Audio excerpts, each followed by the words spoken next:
इसमें सभी क्लास के लोग जुड़े हुए हैं। जो लोग पहले का मैंने पढ़ा दिया था, कॉमन सबका था।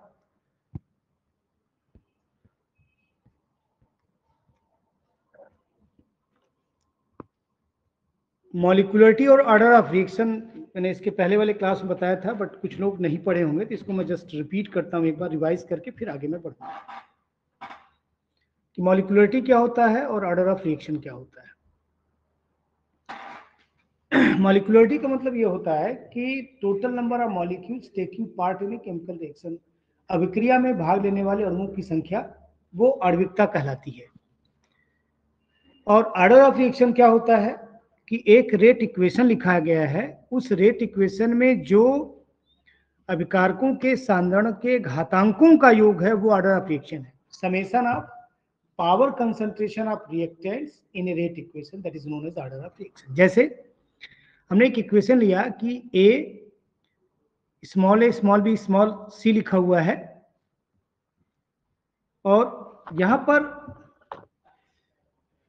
उसके द्वारा प्रोडक्ट बन रहा है ये स्मॉल ए स्मॉल बी स्मॉल सी जो है वो नंबर ऑफ मॉलिक्यूल्स है। तो ये नंबर ऑफ मॉलिक्यूल्स का मतलब ये रिप्रेजेंट करेगा मॉलिक्यूलरिटी। तो मॉलिक्यूलरिटी कितना हो जाएगा, ए प्लस बी प्लस सी। और इसी का रेट मतलब अभिक्रिया की दर, के रेट कांस्टेंट है, अभिक्रिया दर स्थिरांक, K A to the power P, B to the power Q और C to the power R. इसका मतलब ये हुआ कि ए के सापेक्ष अभिक्रिया की दर पी है, बी के सापेक्ष क्यू है और सी के सापेक्ष आर है। तो ओवरऑल ऑर्डर ऑफ रिएक्शन की हम बात करेंगे तो P plus Q plus R होगा। मतलब जो अभिकारकों के सांद्रण, जो स्क्वायर ब्रैकेट है उसको हम कंसंट्रेशन बोलते हैं, सांद्रण बोलते हैं, उसके घातांकों का योग ऑर्डर ऑफ रिएक्शन होता है। तो यहाँ पे P plus Q plus R लिखा हुआ है, ये मॉलिक्यूलरिटी लिखा हुआ है। अब दो चीजें हैं, क्या मॉलिक्यूलरिटी और ऑर्डर ऑफ रिएक्शन सेम होंगे? तो दोनों चीजें हैं, वो हो भी सकता है और नहीं भी हो सकता है। देखिए यहाँ पर बराबर लिखा है, यहाँ पे नहीं हो सकता। तो दोनों चीजें बराबर हो सकता है, नहीं हो सकता है।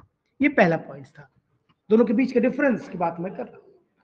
अब दूसरा पॉइंट जो है वो मॉलिक्यूलरिटी जो होगा, या जिसको हम आणविकता बोलते हैं, सदैव पूर्णांक संख्या में होगी, होल नंबर में सदैव पूर्णांक संख्या। पूर्णांक संख्या क्या हुआ, 1 2 3 4, ये हो सकता है। और अभिक्रिया की कोट या order of reaction whole number, मतलब पूर्णांक तो हो सकता है, जीरो भी होगा, नेगेटिव होगा, पॉजिटिव होगा, फ्रैक्शनल होगा, कुछ भी हो सकता है। मतलब जैसे जीरो है, 1 है, 2 है, -1 -2 1/2 1/3, कुछ भी हो सकता है। मतलब ऑर्डर ऑफ रिएक्शन की वैल्यू कुछ भी हो सकती है। लेकिन हम आणविकता की बात करेंगे तो वो आणविकता हमेशा पूर्णांक संख्या ही होगी। Third point that is most important, ये थ्योरेटिकल वैल्यू है, सैद्धांतिक मान है। आणविकता एक सैद्धांतिक मान है, जबकि अभिक्रिया की कोटि एक प्रायोगिक मान है, एक्सपेरिमेंटल वैल्यू है। थ्योरेटिकल वैल्यू और एक्सपेरिमेंटल वैल्यू। अब हम बात करते हैं एक सामान्य अभिक्रिया, ए एक रिएक्टेंट है, उससे बन गया प्रोडक्ट। अब ये प्रायोगिक मान है, रेट जो भी लिखते हैं वो प्रैक्टिकल वैल्यू है। तो रेट मान लिया जाए कि रेट बराबर के A to the power 0, power जो लिखा गया वो ऑर्डर ऑफ रिएक्शन है, अभिक्रिया की कोटि है। तो 0 का मतलब क्या हुआ, यहाँ पे 0 ऑर्डर रिएक्शन है। मान लिया जाए कि के टू दी पावर ए लिखा है, ए के पावर में कुछ भी नहीं थी, फर्स्ट ऑर्डर हो जाएगा, ये सेकेंड ऑर्डर हो जाएगा, ये -1 लिखा है तो -1 ऑर्डर हो जाएगा, या -2 लिखा है तो -2 ऑर्डर हो जाएगा। जो भी माइनस लिखा जाएगा यहाँ पर, ये -2 लिखा है तो -2 हो जाएगा। ये एक्सपेरिमेंटल वैल्यू अपने आप देख के हम किसी को नहीं लिख सकते। अब बात आती है कि कैसे हम जानेंगे रेट किस इक्वेशन से हम लेते हैं। तो ए से बी एक हमने अभिक्रिया लिख दिया, ए रिएक्टेंट है, बी प्रोडक्ट है। अब इसकी मैकेनिज्म, क्रियाविधि, ए से बी क्रियाविधि का मतलब है कि ए से बी कैसे बना। तो ये डिफरेंट स्टेप में मान लीजिए बन रहा है। पहला आप मान लेते हैं ए से सी बना, फिर सी से डी बना और डी से बी बना। 3 स्टेप में बना। पहला फास्ट है, दूसरा स्लो स्टेप है, तीसरा फास्ट स्टेप है। अब आपको ये समझना है कि अभिक्रिया के दर का निर्धारण हमेशा स्लोएस्ट स्टेप से होता है। जो मंद गति वाली अभिक्रिया है सदैव उसी के द्वारा अभिक्रिया के दर का निर्धारण होता है। Slowest step is always the rate determining step, RDS लिखते हैं। तो हम जो रेट निकालेंगे वो इस स्टेप के द्वारा निकालेंगे, क्योंकि स्लो यही लिखा हुआ है। अब हम बात करते हैं जीरो ऑर्डर रिएक्शन की बात। जीरो ऑर्डर रिएक्शन में जो रेट इक्वेशन होता है कैसे निकालते हैं उसकी बात। तो सामान्यतः हमने मान लिया कि ए से एक प्रोडक्ट बनता है।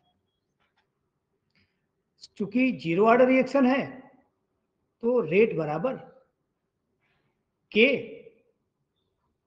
ए टू द पावर जीरो। यहां पर के क्या है, रेट कांस्टेंट है, ये स्मॉल के लिखा जाता है, रेट कांस्टेंट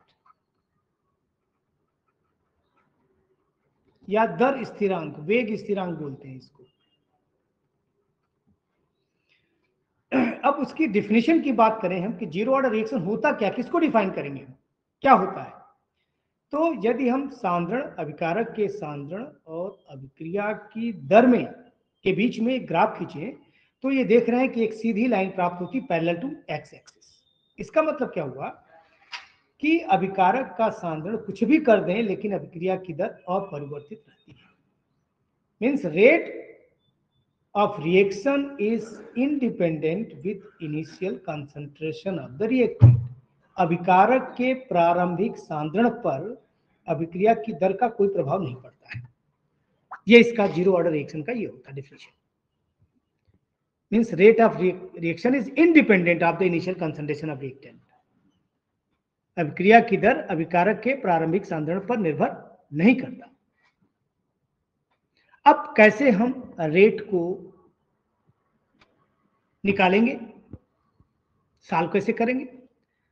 तो मान लिया गया कि एक अभिकारक ए है, वो प्रोडक्ट में कन्वर्ट होता है, अभिक्रिया स्टार्ट नहीं हुआ, टी बराबर जीरो, मतलब अभिक्रिया स्टार्ट नहीं हुआ है, और ए का प्रारंभिक सांद्रण क्या है, स्मॉल ए है, तो प्रोडक्ट कुछ नहीं बना क्योंकि शुरू में रिएक्शन स्टार्ट ही नहीं हुआ है। अब आफ्टर टी टाइम मीन्स अब कुछ समय के पश्चात एक्स भाग विघटित होता है, तो एक्स विघटित होगा तो बचेगा कितना, ए माइनस एक्स बचेगा। अब रेट क्या है, रेट मतलब अभिक्रिया की दर की बात मैंने किया कि अभिक्रिया की दर क्या है, इसको हम dx बाई dt से लिखते हैं बराबर k into A to the power zero. आपको बता दिया गया कि जीरो पावर का मतलब जीरो ऑर्डर रिएक्शन, मतलब अभिकारक के सांद्रण पर निर्भर नहीं करता। अब किसी भी चीज का यदि पावर हम जीरो करते हैं तो वो 1 होता है। इसका मतलब ये हुआ कि dx बाई dt बराबर क्या हो जाएगा, k होगा। तो हमने लिख दिया dx बाई dt बराबर k। k क्या है, रेट कांस्टेंट या दर स्थिरांक, दर स्थिरांक या इसी को बोलते हैं वेग स्थिरांक। एक बार फिर से समझाइए ना। किस चीज को समझाना फिर से, यही इसी वाले को। चलो फिर से सुन लो। ये बोला गया कि एक अभिकारक ए है, वो प्रोडक्ट में कन्वर्ट हुआ, तो जब अभिक्रिया शुरू नहीं हुई मतलब टी का मान जीरो है, ये टी जो है वो जीरो है, अभिक्रिया शुरू नहीं हुआ, और अभिकारक का सांद्रण क्या है, ए है, concentration of reactant is a, तो प्रोडक्ट का जीरो होगा। कुछ समय पश्चात मतलब समय बीत गया, टी समय हमने मान लिया, एक्स भाग विघटित होता, डिकम्पोज हुआ, तो बचेगा कितना, ए माइनस एक्स, एक्स तो बन गया प्रोडक्ट। चूंकि जीरो ऑर्डर रिएक्शन है इसलिए अभिक्रिया की दर बराबर dx बाई dt लिखते हैं इसको, और ये बराबर होगा k A to the power zero. किसी का भी पावर जीरो होता है उसका मतलब वो 1 है, इसका मतलब dx बाई dt बराबर k। ये लिखा है dx बाई dt बराबर k। k क्या है, रेट कांस्टेंट, दर स्थिरांक, और dx बाई dt क्या है, रेट ऑफ रिएक्शन, अभिक्रिया की दर, अभिक्रिया की दर। तो हमारा equation dx by dt is equal to K, ये वाला इक्वेशन हो गया। इस इक्वेशन को हम लिख सकते हैं dx बराबर के dt, dx बराबर के dt। ये तो क्लियर हो रहा होगा सबको। हमारा इक्वेशन जो फाइनली आया सॉल्व करने के बाद dx बराबर के dt। अब इस समीकरण को हम इंटीग्रेट करेंगे, इसका समाकलन करेंगे। समाकलन करने पर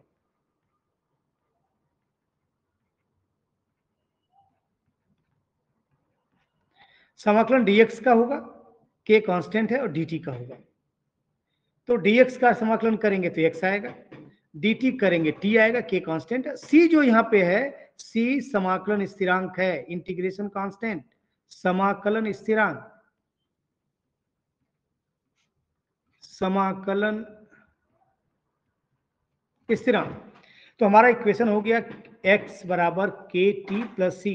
अब इस इंटीग्रेशन कांस्टेंट की वैल्यू हमको निकालनी है। कैसे निकलेगा? जब रिएक्शन स्टार्ट नहीं हुआ था, t बराबर 0 था, तो प्रोडक्ट नहीं बना था, x बराबर 0 था, तो t बराबर 0 और x बराबर 0 ऊपर रख दें, x बराबर 0 रखेंगे और k बराबर 0 रखेंगे, तो ये तो 0 हो गया, और 0 इंटू के, ये भी 0 हो गया। c की वैल्यू क्या होगी? 0। ये देखिए यहाँ पर वैल्यू हमने रख दिया, ये 0 रखा x का मान, k इंटू टी का मान 0, तो c बराबर 0। अब इस c का मान यहाँ रख देंगे तो ये 0 हो गया। तो इक्वेशन हमारा क्या आया? x बराबर के टी, ये लिखिए, ये नीचे आ गया x बराबर के टी, और k बराबर क्या हो जाएगा? x upon T. यही इक्वेशन 0 ऑर्डर का होगा, इसी को डिराइव करना था।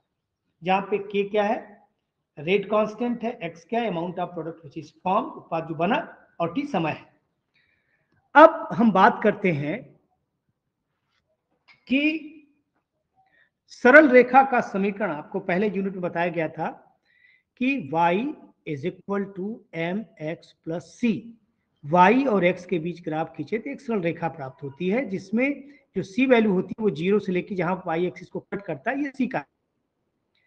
अब हमने x लिया, x जगह t लिया, ये, और c की जगह 0 है। इसका मतलब 0 होने का मतलब जो ये स्ट्रेट लाइन था, स्ट्रेट लाइन, वो कहां से पास होगा? 0 से पास होगा। तो जब हम x और t के बीच ग्राफ खींचते हैं तो ये लाइन 0 से पास होती है। ये केवल और केवल 0 ऑर्डर रिएक्शन में हो सकता है। यदि ऐसा होता है, इसका मतलब ये होगा कि यह 0 ऑर्डर रिएक्शन है। जब x और t के मध्य ग्राफ खींचा जाए और एक सरल रेखा प्राप्त हो जो मूल बिंदु से होकर गुजरे, जो 0 पॉइंट से गुजरे, ओरिजिनल पॉइंट से, वो 0 ऑर्डर रिएक्शन होगा। इतनी बात समझ में आ रही है? तो फिर मैं आगे बढ़ूंगा, बात करूंगा। डाउट किसी को हो, किसी भी पॉइंट पर आप हमसे बात करेंगे, मैं आपको बताऊंगा।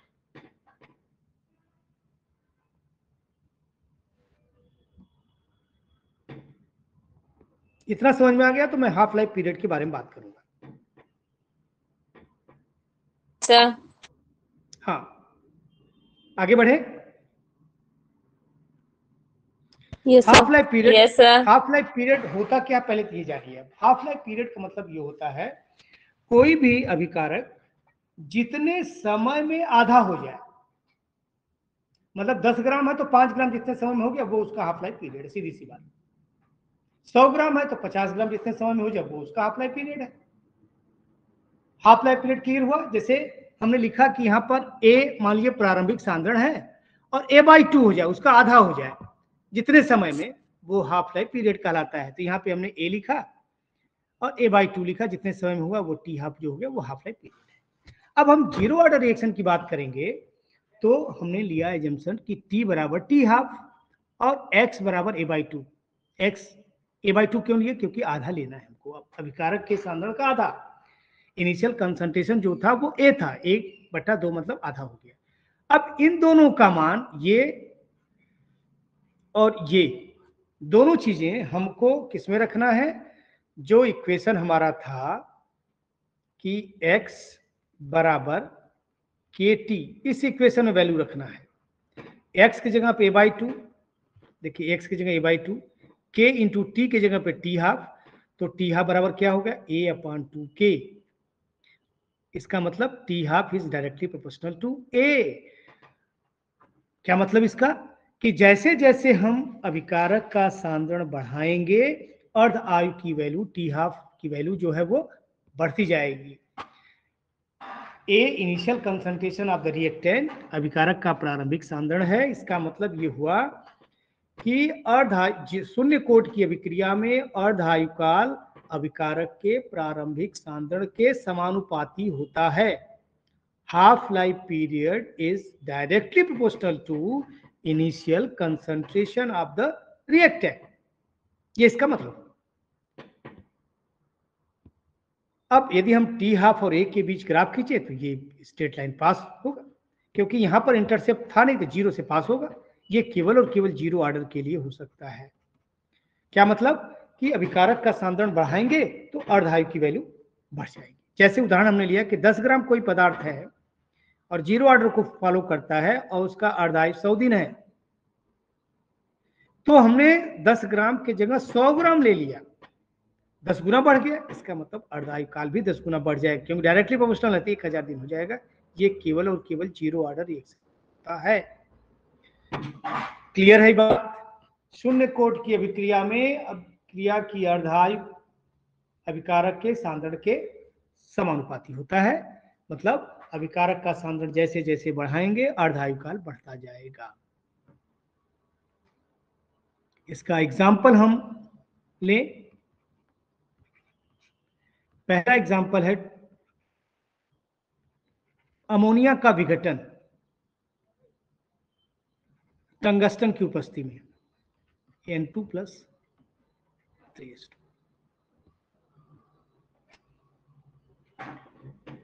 ये जीरो ऑर्डर रिएक्शन का है उदाहरण।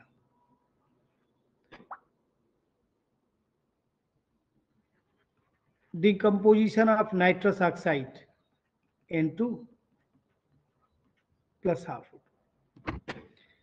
HI का डिकम्पोजिशन, ये भी जीरो ऑर्डर है। प्लेटिनम इसमें कैटलिस्ट होता है H2+I2। देखिए यदि हम रेट लिखें तो क्या होगा? रेट बराबर K⁻⁻0। यहां पे लिखे हम रेट K⁻⁻0, रेट K⁻⁻0। ये इसकी मीनिंग है।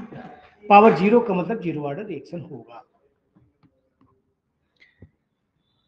अब हम आएंगे प्रथम कोटि की अभिक्रिया, first order reaction. First order reaction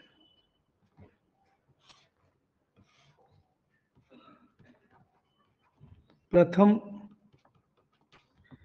कोटि की अभिक्रिया। अब यहां पर जैसे हम मान लें ए एक रिएक्टेंट है, ए से बन गया प्रोडक्ट, उत्पाद बन गया, उत्पाद बन गया। अब यहां पर यदि टी की वैल्यू जीरो है, मतलब रिएक्शन स्टार्ट नहीं हुआ, तो ये ए होगा, ये जीरो होगा। टी बराबर टी मतलब टी समय पश्चात यदि एक्स भाग विघटित होता है तो बचेगा A-x और उत्पाद जो बनेगा एक्स बनेगा। अब इसी के द्वारा हम रेट ऑफ रिएक्शन को लिखें। रेट ऑफ रिएक्शन, अभिक्रिया की दर। रेट ऑफ रिएक्शन मतलब अभिक्रिया की दर, अभिक्रिया की दर बराबर dx/dt के ए के पावर में 1 है, मतलब फर्स्ट ऑर्डर रिएक्शन है। और ए का जो कॉन्सेंट्रेशन है वो कितना है? A-x है। तो हम यहाँ पे लिख सकते हैं कि dx/dt is equal to Ka-x। अब इस इक्वेशन को इक्वेट कर लें कि x को x की तरफ लिखें और t को एक तरफ लिखें, तो लिखेंगे यहाँ पर इक्वेटिंग एबव इक्वेशन। ऊपर वाले इक्वेशन को हम इक्वेट करें तो ये इक्वेशन होगा dx/A-x बराबर K/dt। ये इक्वेशन हमारा आ गया। अब इस इक्वेशन का समाकलन करना है ऑन इंटीग्रेटिंग एबव इक्वेशन। ऊपर के समीकरण का समाकलन करने पर, समाकलन के लिए लिखेंगे dx/A-x K/dt। A-x का समाकलन हम डायरेक्ट नहीं कर सकते, इसलिए सबसे पहले सपोज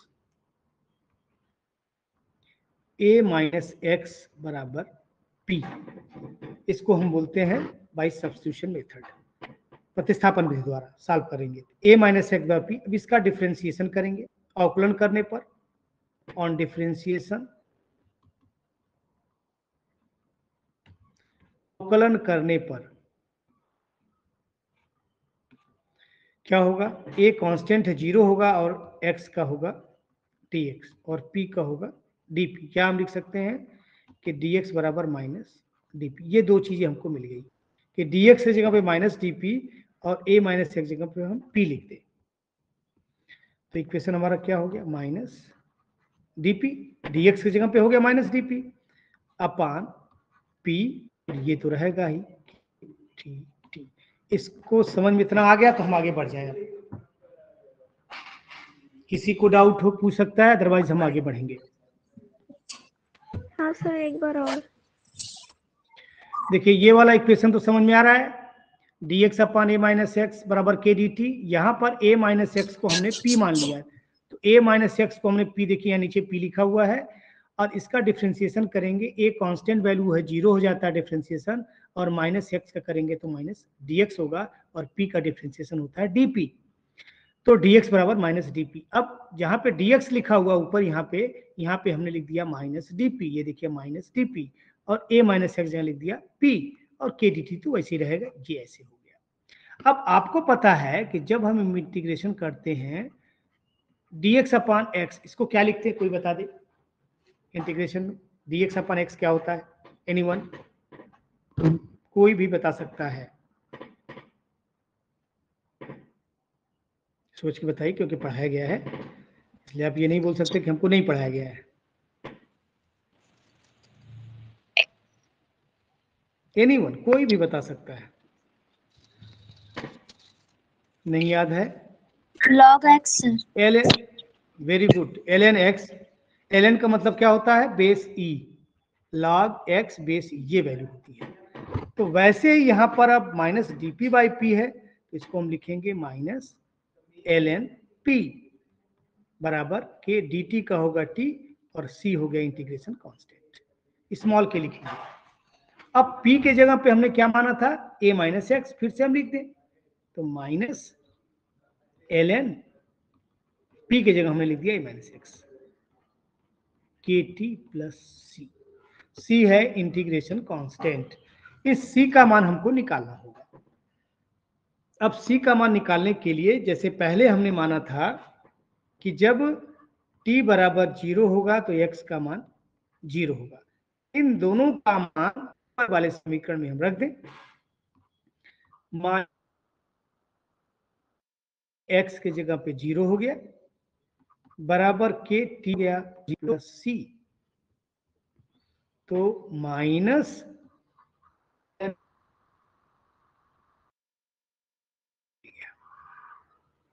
अब इस c का मान हम ऊपर वाले में दें, तो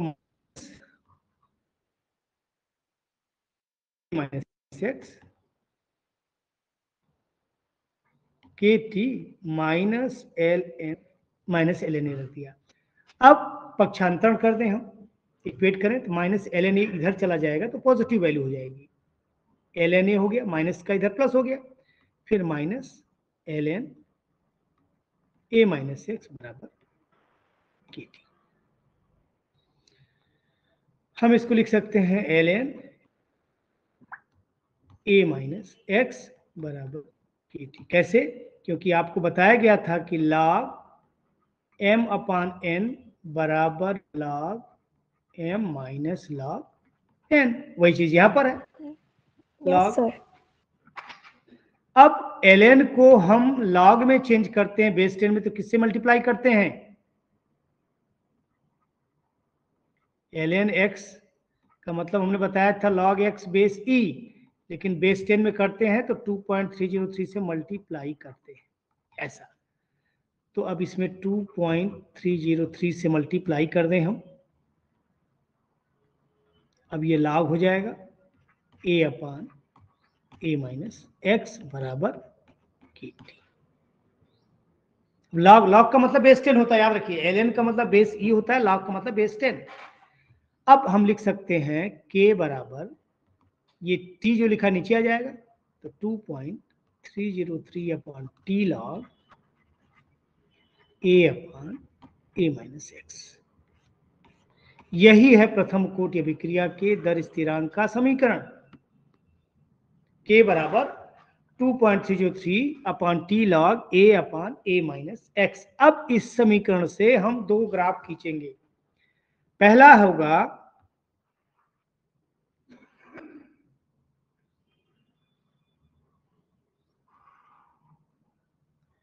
log a upon a minus x versus T. कोई बता सकता है कैसा ग्राफ आएगा? यदि आप सोच सकते हैं, समझ में कुछ आ रहा है तो आप बता सकते हैं। किसी को ऐसा लगता है? किसी ने हाथ उठाया, किसी कुछ पूछना है तो बिल्कुल पूछ सकता है। सुयश देवांगन, पूछना है कुछ? आपने हाथ उठाया, पूछना तो पूछ सकते हैं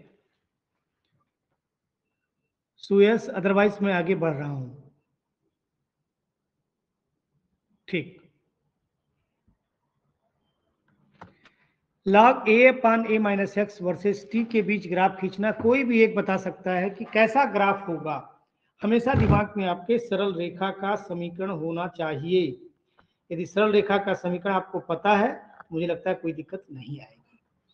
सरल रेखा का समीकरण हमने बता दिया है कि y बराबर प्लस सी होता है, और जब ग्राफ हम खींचते हैं y और x के बीच तो ग्राफ इस तरह से आता है, जिसमें ये जो वैल्यू यहां से यहां तक वैल्यू है वो c होता है। तो अब क्या करना है कि जो इक्वेशन हमारा ऊपर का है, जिसके द्वारा हम ग्राफ खींच रहे हैं, उसको भी हम y equal to M X plus C के फॉर्म में लिखें। तो y क्या होगा यहाँ पे? log a upon a minus x. तो यदि सपोज करो कि हम इस समीकरण को लिखना चाहें उसी फॉर्म में, तो log a upon a minus x, ये वैल्यू हो गया। इसको हम यहीं पर रख लेते हैं, यहाँ पर इतना। ये क्या बचेगा? 2.303 अपान टी। यदि टी को ले जाएंगे यहाँ ऊपर होगा के टी होगा डिवाइड बाई 2.303। तो यहाँ पे हम लिख सकते हैं के अपान 2.303 इंटू टी। अब जो ऊपर वाला इक्वेशन था इस फॉर्म में हम लिख सकते हैं। तो अब लिख सकते हैं, मतलब ये y है, ये एम एक्स प्लस सी। सी की जगह क्या होगा? यहाँ पे 0 होगा। 0 होने का मतलब ये होगा इंटरसेप्ट नहीं है, और इंटरसेप्ट नहीं है तो लाइन हमेशा 0 से पास करेगा। तो हमारा इक्वेशन, जो इक्वेशन था ये, और स्लोप देखिए, स्लोप m है, और यहाँ पे क्या स्लोप हो जाएगा? ये वैल्यू होगा तो बराबर ये अपान 2.303। ये इंटरसेप्ट 0। ये समझ में आ गया सबको? तो हम आगे बढ़े, क्योंकि ये समझना जरूरी है। यदि हम log a upon a minus x और t के बीच ग्राफ खींचें और एक सरल रेखा प्राप्त हो जो मूल बिंदु से होकर गुजरे, तो ये प्रथम कोट की अभिक्रिया होगी, जिसका स्लोप होता है k अपान 2.303। यदि स्लोप की वैल्यू दी गई है और आपसे पूछा जाए चलो k की वैल्यू बताओ, रेट कांस्टेंट की वैल्यू बताओ, तो क्या होगा? k बराबर स्लोप गुणे 2.303। ये तुरंत निकाल सकते हैं, एक नंबर क्वेश्चन में आ सकता है कि स्लोप दिया हो और आपसे पूछ दो कि भाई रेट कांस्टेंट की वैल्यू बताओ, प्रथम कोट की अभिक्रिया है, तो सीधे इस तरह से निकलेगा। दूसरा ग्राफ खींचने को आ सकता है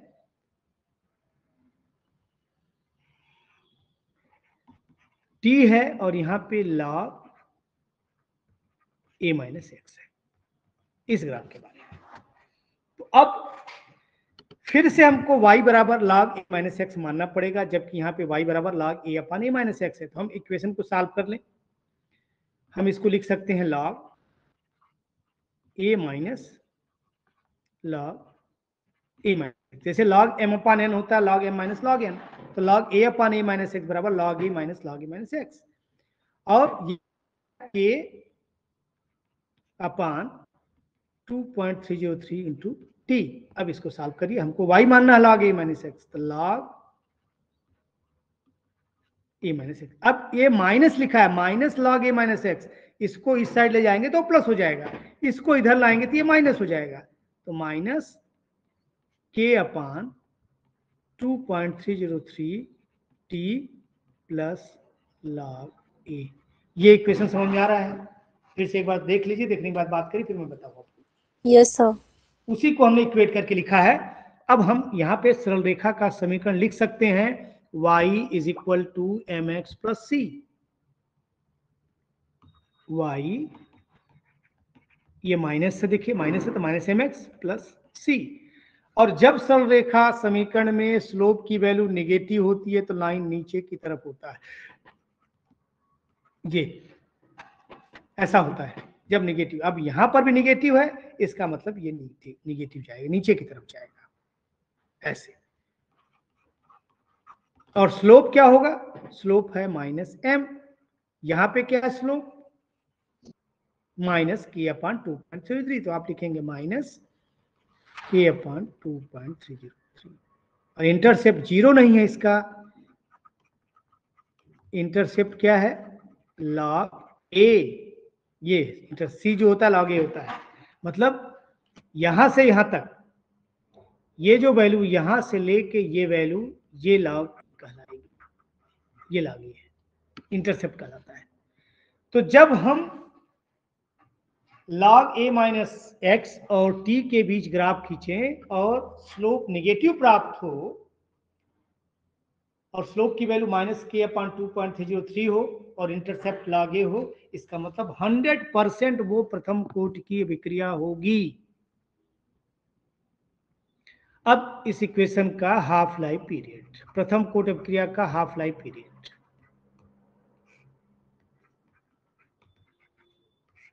हाफ लाइफ पीरियड पहले ही मैंने बोला। अर्धायुकाल की डिफिनेशन क्या, कोई बता दे? मैं कई बार बता चुका हूं, बोल चुका हूं, कोई बताए क्या हो सकता है? हाफ लाइफ पीरियड क्या होता है, कोई बताए? किसी अभिक्रिया में अभिकारक के सांद्रण को आधा होने में जितना समय लगता है वह उस अभिक्रिया का अर्धायुकाल कहलाता है। Very good, very good. यही कि किसी भी अभिक्रिया में अभिकारक जितने समय में आधा हो जाए वो हाफ लाइफ पीरियड कहलाता है। तो क्या करेंगे हम, जहां पे टी लिखा गया है उसको हम टी हाफ बोलेंगे और x के जगह पे हम लिखेंगे a/2। ये दो चीजें हैं। हमारा जो समीकरण प्रथम कोटि का है वो है k बराबर 2.303 upon T log a upon a minus x. ये हमारा इक्वेशन था। अब इसमें t के जगह पे टी हाफ लिखना है, मतलब k बराबर 2.303 अपॉन टी के जगह पे हो गया T half log a upon a minus X के जगह पर a/2। अब इसको हम सॉल्व करेंगे, ये होगा 2.303 अपॉन टी हाफ। इसको क्या लिखेंगे? देखिए a upon a minus a/2 है, इसका मतलब ये होगा a अपॉन a/2। भाई एक में से आधा घटाएंगे आधा बचेगा, a में से a/2 घटाएंगे a/2 बचेगा। अब ये बराबर हो गया 2.303 टी हाफ, ए कैंसिल हो गया, log 2 बच गया। 2.303 अपॉन टी हाफ, log 2 की वैल्यू कोई बता दे कितना होता है? log 2 की वैल्यू बताइए। 3010 0.3 ये। अब इसका मल्टीप्लिकेशन करेंगे तो ये आएगा 0.693 अपॉन टी हाफ। अब हम इसको लिख सकते हैं कि T half is equal to 0.693 upon की।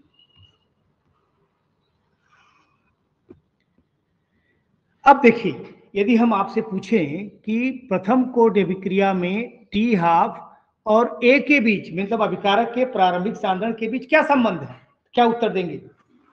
कहीं पर ए टर्म आपको दिख रहा है? इसमें कहीं ए दिख रहा है? नहीं।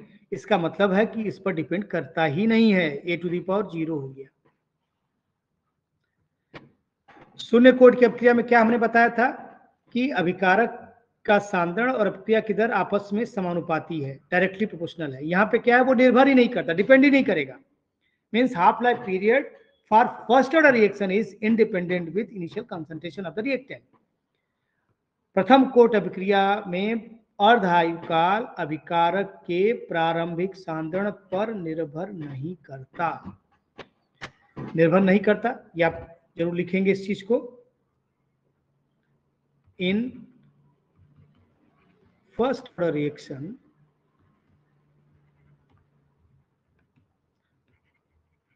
half life period is independent with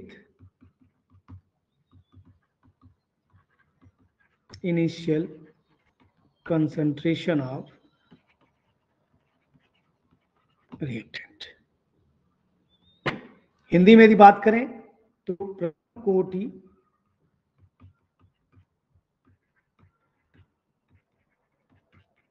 अभिक्रिया में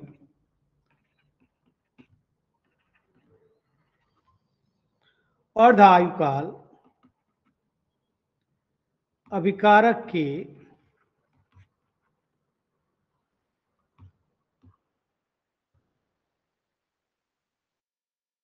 प्रारंभिक सांद्रण पर नहीं करता। जैसे यदि 10 ग्राम कोई सब्सटेंस है और हाफ लाइफ मान लीजिए उसका 100 दिन है, 100 डेज है, हम आपसे पूछें कि 100 ग्राम का हाफ लाइफ क्या होगा, कोई बताए?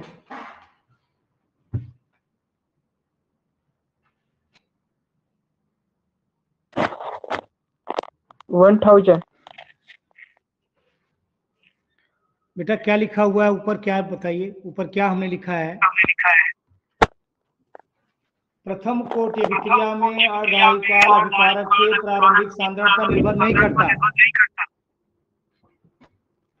इसका मतलब 10 ग्राम का 100 दिन है, हम 100 ग्राम कर दें, 1000 ग्राम कर दें, कोई फर्क नहीं पड़ेगा, वो 100 का 100 दिन ही रहेगा। बात समझ में आ रही है? Yes sir. मतलब इस चीज को समझिए आप कि यदि शून्य कोट की अभिक्रिया है तब हम अमाउंट को बढ़ाएंगे तो अभिक्रिया की दर अर्धायु काल अभिकारक के सांद्रण के हिसाब से बढ़ जाएगा। लेकिन प्रथम कोट की अभिक्रिया में ये होगा कि हम अभिकारक का सांद्रण कुछ भी कर दें, 10 ग्राम का 10 टन कर दें, लेकिन अर्धायु काल में कोई परिवर्तन नहीं होगा। ये इंपॉर्टेंट चीज है, तो आपको समझना इस चीज को कि कोई भी फर्क नहीं पड़ेगा। इसको हम यदि 1000 ग्राम कर देते हैं तो भी वो 100 का 100 दिन ही रहेगा, इसका भी 100 दिन ही रहेगा, इसमें कोई परिवर्तन नहीं होगा क्योंकि इस पर डिपेंड ही नहीं करता। Okay sir. एक नोट आपको ये लिखना है कि radio disintegration is a first order kinetics. ये पूछा जाता है 1 नंबर में। Radio disintegration is a first order kinetics।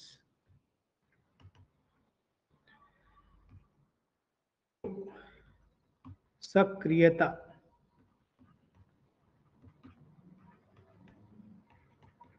प्रथम कोटि की अभिक्रिया होती है। ये याद रहे, 1 नंबर में पूछा जाता है।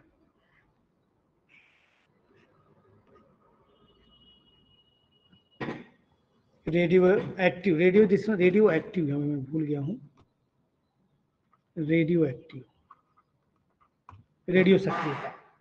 रेडियो सक्रियता प्रथम कोट की अभिक्रिया होती है। ये तो आपका पूरा का पूरा हमने रेट का डिटर्मिनेशन, मतलब रेट कांस्टेंट की वैल्यू निकाल दिया। अब इसके एग्जाम्पल की बात आती है। प्रथम कोटि अभिक्रिया का एग्जाम्पल, हाइड्रोलिसिस ऑफ सुक्रोज, शर्करा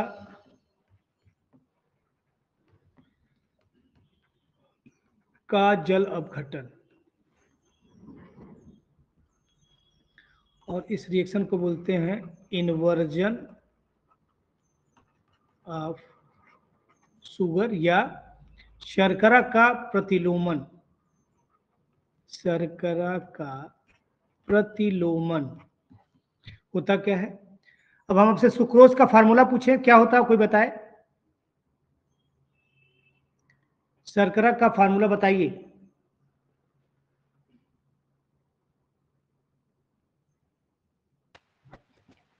C6H12O6। गलत है, शर्करा पूछ रहा हूं, शर्करा, सुक्रोज। C11H1222O11। C12H22O11 ये होता है sucrose. Yes sir. H2O hydrolysis होगा। क्या क्या बनता है इसके जलपटन द्वारा, क्या बनता है? ये सुक्रोज का फार्मूला है, कोई बताए क्या क्या बनता है? अरे भाई बताएंगे। ग्लूकोज। ग्लूकोज और फ्रक्टोज। ग्लूकोज का फार्मूला C6H12O6 और फ्रक्टोज का भी C6H12O6। O6। ग्लूकोज और फ्रक्टोज। अब हम पूछें आपसे कि दोनों का फार्मूला तो सेम है, अंतर क्या होता है ग्लूकोज फ्रक्टोज में? Laevorotatory and dextrorotatory. Very good, very good. Glucose क्या होता है? डेक्स्ट्रो होता है, ठीक है, और ये होता है लीवोरोटेटरी माइनस। सुक्रोज का डेक्स्ट्रो होता है। हम इस रिएक्शन को इन्वर्जन ऑफ शुगर या शर्करा का प्रतिलोमन क्यों कहते हैं? बात यहाँ पे है कि जो सुक्रोज एक कार्बोहाइड्रेट है जिसका ऑप्टिकल रोटेशन जो होता है वो D प्लस डेक्स्ट्रो है, और ग्लूकोज का डेक्स्ट्रो है, फ्रक्टोज का लियो, लेकिन न्यूमेरिकल वैल्यू जो होती है वो लियो का ज्यादा होता है। तो जब हम जोड़ेंगे तो न्यूमेरिकल वैल्यू माइनस आएगा। बात समझ में आ रही है भाई? मान लीजिए इसका 5 है, इसका 10 है, तो -10 होगा ना।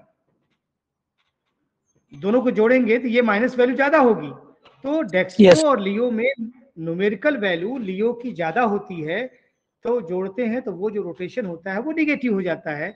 एक शर्करा का, एक कार्बोहाइड्रेट का रूपांतरण दूसरे में हो जाता है, मतलब ऑप्टिकल रोटेशन जो होता है पॉजिटिव पर नेगेटिव हो जाना, इन्वर्जन ऑफ शुगर कहलाता है या शर्करा का प्रतिलोमन कहलाता है। और ग्लूकोज और सुक्रोज और फ्रक्टोज का जो मिक्सचर है इसको हम बोलते हैं इनवर्ट शुगर। इनवर्ट शुगर बोलते हैं। और इसका रेट, क्योंकि फर्स्ट ऑर्डर की बात हम कर रहे हैं, तो रेट ऑफ रिएक्शन के शर्करा हो गया C12H22O11। पावर नहीं जाएगी, देखिए यहाँ पर वाटर नहीं लिया गया है, ये एक्सेस अमाउंट में होता है, अधिक मात्रा में है, इस पर अपक्रिया की दर का कोई प्रभाव नहीं पड़ता है। अब बट इसमें मॉलिक्यूलरिटी दो होगी, एक सुक्रोज का, एक वाटर का। यदि हम मॉलिक्यूलरिटी लिखें, आणविकता, आणविकता 2 है लेकिन ऑर्डर अभिक्रिया की कोटि 1 है। ऐसी अभिक्रियाओं को हम स्यूडो फर्स्ट ऑर्डर रिएक्शन बोलते हैं। Pseudo first order reaction. आभासी प्रथम कोट की अभिक्रिया, आभासी प्रथम कोट की अभिक्रिया या आभासी एक अणुक अभिक्रिया। ऐसी अभिक्रिया जहां पर आणविकता एक से अधिक हो लेकिन ऑर्डर ऑफ रिएक्शन एक हो, उसको हम आभासी प्रथम कोट की अभिक्रिया कहते हैं। इन जनरल हम मान लें कि A प्लस B दो रिएक्टेंट है, इससे प्रोडक्ट बनता है, और इन दोनों में मान लिया जाए कि A का सांद्रण बहुत अधिक है, एक्सेस है, तो जिसका सांद्रण अधिक मात्रा में होगा उस पर अपक्रिया की दर निर्भर नहीं करेगी। तो हमारा रेट क्या हो जाएगा? रेट बराबर के, केवल हम बी लिखेंगे। और यदि हम बी का सांद्रण ज्यादा मान लें तो रेट बराबर के ए। दोनों स्थितियों में देख रहे हैं बी के पावर में भी 1 है और ए के पावर में। प्रथम कोट की अभिक्रिया है, चाहे हम ए को अधिक मात्रा में माने चाहे बी को माने। लेकिन आणविकता की हम जब बात करेंगे तो 2 मॉलिक्यूल भाग ले रहा है, इसलिए इसकी आणविकता कितनी होगी? 2 होगी। लेकिन अभिक्रिया की कोटि 1 होगी। ऐसी अभिक्रियाओं को हम आभासी प्रथम कोट की अभिक्रिया कहते हैं। क्लियर है ये? डाउट हो, आपके मन में कुछ भी विचार आता, कुछ भी कहीं पर आपको डाउट है तो आप बात कर सकते हैं, पूछ सकते हैं, मैं बताने को तैयार बैठा हूँ। सर ये देखिए वो समझ नहीं आ रहा है। हमने कहा कि 2 तो रिएक्टेंट last हैं वाला- ए और बी। हाँ, फर्स्ट वाला मतलब हाँ सर ये जो वही लिखे आपने नीचे समझा। स्यूडो समझा रहे हैं, हाँ स्यूडो सर, फर्स्ट हाँ। ऑर्डर रिएक्शन की बात कर रहे हैं। हाँ, यस सर। हमने कहा कि 2 रिएक्टेंट है, ए प्लस बी है और प्रोडक्ट बन गया। यदि हम दोनों के सांद्रण की बात करें, दोनों का सांद्रण परिवर्तित हो रहा है, तो जब दोनों का परिवर्तित होगा तब हम रेट लिखेंगे के, ए और बी लिखेंगे। अब ये सेकेंड ऑर्डर रिएक्शन कहलाएगा, क्योंकि ए के पावर 1 है, बी के पावर 1 है, तो ऑर्डर रिएक्शन क्या होगा? 2 होगा। और मॉलिक्यूलरिटी भी 2 होगी, ए और बी 2 मॉलिक्यूल है, 2। इतनी बात समझ में आ रही है? जी सर। यदि दोनों Yes, sir. अभिकारकों का सांद्रण परिवर्तित होता है तो दोनों अभिक्रिया के दर में लिखे जाएंगे। लेकिन हमने कहा, एक कंडीशन हमने मान लिया कि ए का सांद्रण बहुत ज्यादा है। मतलब ये समझ लीजिए कि ए और बी में बी है 0.1 है और ए को हम मान ले 1, तो 0.1 है और 1 दोनों में अंतर लग रहा है, 10 गुना का अंतर है। तो जो ज्यादा होता है अभिक्रिया तो 0.1 के हिसाब से 0.1 ही होगा ना, 1 से तो नहीं, कुछ बच जाएगा, एक की मात्रा बहुत बच जाएगी। जो ज्यादा होगा अभिक्रिया उससे बहुत थोड़ी सी रिएक्ट करेगी, तो वो हम नगण्य मान लेते हैं। यदि बहुत ज्यादा अंतर तो नगण्य मान लेंगे, मतलब उसके सांद्रण में परिवर्तन नहीं हो रहा है। और जिसके सांद्रण में परिवर्तन नहीं होता उसको अभिक्रिया की दर में नहीं लिखते हैं, इसलिए हम पहले वाले में ए को नहीं लिखे। बात समझ में आ गई? यस दूसरे सर। वाले में हमने बी को मान लिया ज्यादा, तो हमने बी को नहीं लिखा।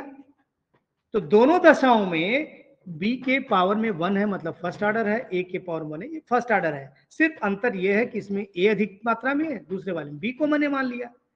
तो आणविकता तो 2 होगी, ए और बी 2 मॉलिक्यूल, आणविकता 2 होगी, लेकिन ऑर्डर ऑफ रिएक्शन क्या होगा? 1 होगा। ऐसी अभिक्रियाओं को आभासी एक अणुक अभिक्रिया या आभासी प्रथम कोट की अभिक्रिया कहते हैं। मुझे लगता है कि अब आपको समझ में आया होगा। दूसरा उदाहरण और है, एस्टर का जल अपघटन, हाइड्रोलिसिस ऑफ एस्टर, एस्टर का जल अपघटन।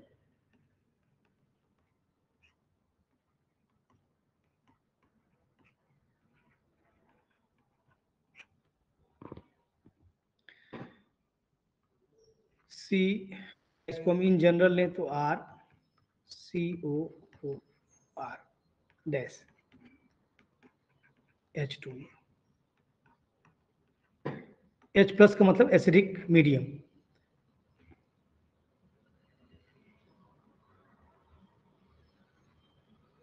प्रोडक्ट क्या बना?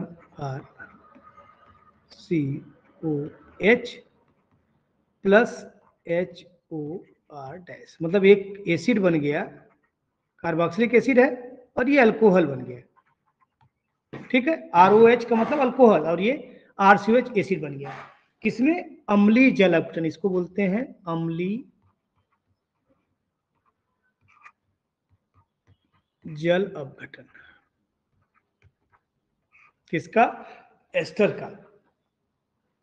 Hydrolysis in the presence of acid, acidic hydrolysis, acidic hydrolysis. इसमें वाटर की मात्रा जो होती है वो एक्सेस होती है, अधिक मात्रा है। तो जब हम लिखेंगे तो क्या लिखेंगे? के और RCOO डैश ए लिखेंगे। तो आणविकता क्या होगी इस रिएक्शन का बता दो। आणविकता कोई बताए क्या होगा, कितनी मॉलिक्यूलरिटी होगी? मॉलिक्यूलरिटी कितनी होगी भाई? 2 मॉलिक्यूल भाग ले रहे हैं, एस्टर और वाटर, तो आणविकता 2 होगी।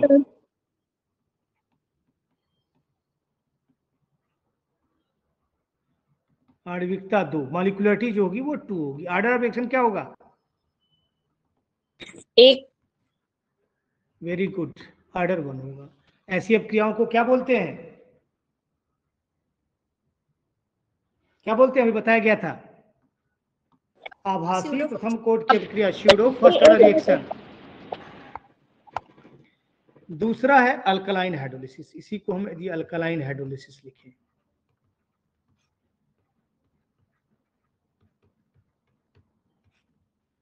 क्षारी जल अपघटन, क्षारी जल अपघटन।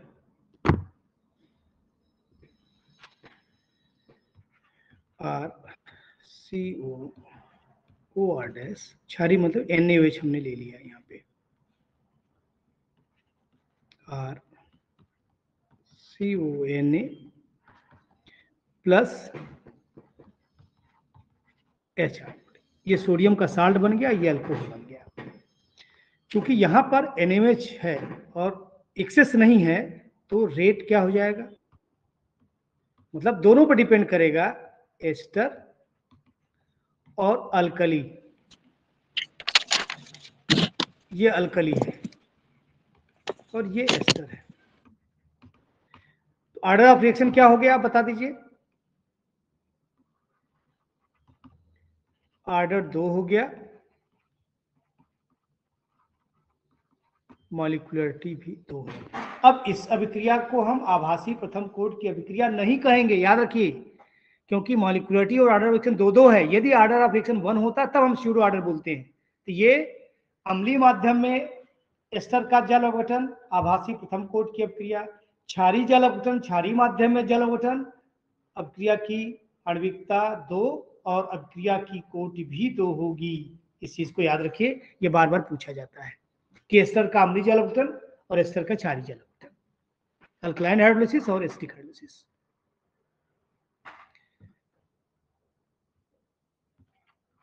तो ये सेकेंड ऑर्डर रिएक्शन है, फर्स्ट ऑर्डर रिएक्शन नहीं, याद रखेंगे। क्षारी जल अपघटन मतलब सेकेंड ऑर्डर रिएक्शन है, ये फर्स्ट ऑर्डर नहीं है, इस चीज को हमेशा याद रखेंगे।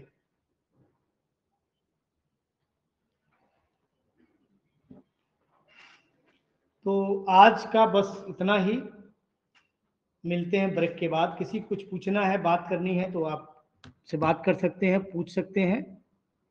यदि इस समय नहीं, बाद में पढ़ते वक्त आपको कुछ लगता है कि कोई भी डाउट है, कहीं पर भी कोई दिक्कत होती है तो आप हमसे बिल्कुल बात करेंगे, मैं बताऊंगा आपको।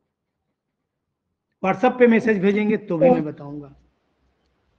और आप पढ़ते वक्त केवल फिजिकल केमिस्ट्री नहीं, आप हमसे कुछ भी पूछेंगे, फिजिकल, ऑर्गेनिक, इनऑर्गेनिक, तो मैं बताने की स्थिति में रहूंगा, अब आपको बताएंगे। कहीं भी किसी कोई प्रॉब्लम होती है या कोई चैप्टर ऐसा, कोई ऐसा कोई टॉपिक है आपको समझ में नहीं आया है तो आप बोलेंगे तो उसको भी मैं समझा दूंगा। Okay sir. अभी भी किसी कोई दिक्कत है तो बिल्कुल बात करेगा। ओके ठीक, भी आज के लिए बंद करें फिर। ओके, यदि आप लोग सभी लोग अनम्यूट करें वीडियो तो मैं स्क्रीनशॉट ले लूं, यदि करेंगे तो। हाँ हाँ बोलो।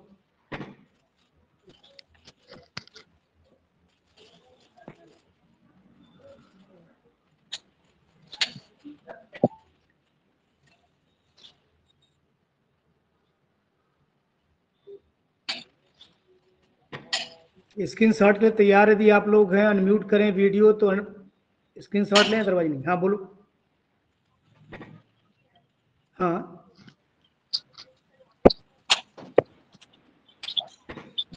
हाँ हाँ हाँ ठीक है, 2:30 बजे का समय दिया गया है।